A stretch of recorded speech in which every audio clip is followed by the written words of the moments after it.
বারা, আমরা নেহাত নাচ জানি না, তাহলে আমরাও বারা এমন চোদনের নাচ দিতাম না, দেখে দিতাম। তোরা বাল কি জানিস? আমি বারা এই নাচের মাস্টার ছিলাম রে গোদমারানি। এখন নাচি না তাই বারা, এখন তো আমি পটল তুলি। এ কি বললে মন্টুদা? সেই গুদমানি তো তোমার কথা বলেনি বারা। তাহলে বারা তোমাকে দিয়েই পুজোর ছুটিতে চোদনের নিত্য ধামাকা লাগিয়ে দিতাম। বললে বললে। চলো মন্টুদা, আগে এই গুদমানি স্যারকে আমাদের এই পরিকল্পনাটা জানিয়ে আসি। যা বারা, এই কথা তো ভুলেই গেছি।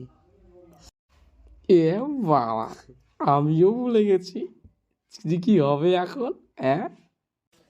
তবে শোন, কালকে আমি শান্তিপুরের মতিগঞ্জের মোড়ে যাব, ঠিক আছে? তোরা শুরু করে দিস, তাড়াতাড়ি ফিরলে গুদমানি কিলো নাচটা দেখিয়ে নেব।